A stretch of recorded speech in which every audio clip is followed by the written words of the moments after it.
Now this is a story all about how my life got flipped, turned upside down, and I'd like to take a minute, just don't click away, I'll tell you how I taught myself to animate.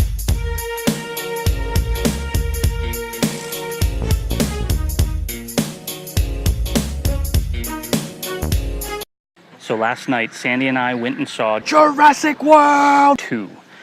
Now let me tell you why I was so excited about this. The original Jurassic Park changed my life, and that's no exaggeration. I was 13 years old, and I saw a dinosaur, a real dinosaur, for the first time in my life. That movie inspired me to become an animator. You see, I wasn't born a Disney animator. At one point in time, I was just a kid with a dream.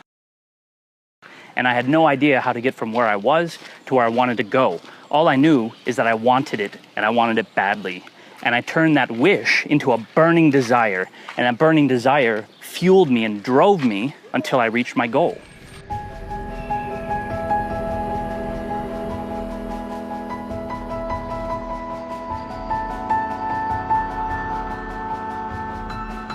When I was 15, I got a, let's call it less than legal copy of 3D Studio. Now, many people may have heard of 3D Studio Max, but this was 3D Studio DOS. That's right, this was before it even ran in Windows. You had to reboot your computer into DOS, command line, and then boot up this program and use it that way. It was so archaic. And this was back before the internet was a good resource for information. There were no tutorials, there was no YouTube videos telling me how to learn it. I was just a 15-year-old kid alone in my room with the computer and the software. No YouTube help files, no tutorials online, nothing. I didn't even have the help files in the program, because back then you didn't have a help. You just had about 8 volumes of books that told you how to use the software. But because I didn't have a legal copy, I didn't have those help files. So all I could do to learn the software is set myself a goal. For instance, one of the first things I wanted to do was I wanted to build a TIE fighter from Star Wars. So I found pictures on the internet and I drew up sketches of the plan view of it, and I scanned those in, and I had them on my computer, and I would trace over it in the program and slowly built a TIE fighter. Once I'd done that, I moved on to the next thing, and I slowly taught myself how to use this 3D software. I would sometimes stay up till 4 in the morning, and I still would get up at 6 a.m. the next day to go to school. And I pushed myself so hard because I was just obsessed with learning this that I actually started getting migraine headaches from lack of sleep, and I lost vision in my left eye. So my parents had to ask me to slow down and just take it a bit easier. But that's how driven I was to learn animation. And then when I was 16, I found an animation course, the first of its kind in all of Australia, where I was living at the time. But there was one problem. I was 16 and hadn't finished high school, and this was a college course. But I begged and begged and begged my parents, and finally they said, okay, if you can get accepted, we'll pay for it. So I applied. And of course, I was denied. They told me, hey kid, come back when you finish high school. Did I let that stop me? Are you kidding?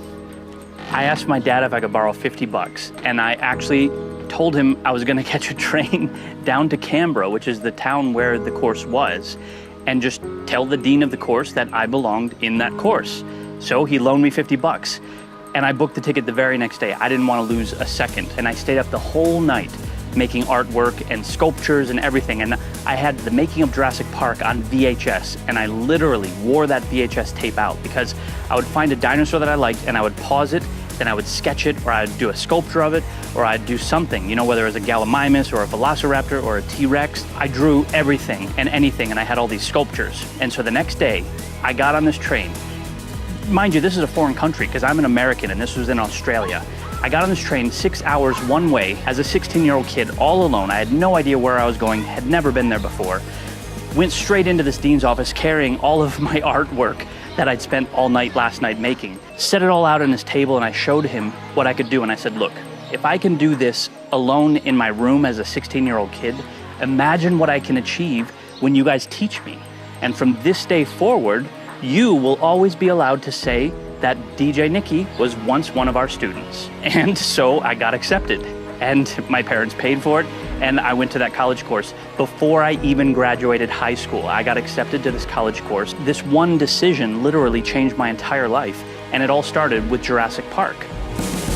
And that's the point. If I can, as a 15-year-old kid, teach myself computer animation, because back then I had an obsession, I had a burning desire to do this. I taught myself, and it eventually led to me becoming the youngest animator Walt Disney ever hired.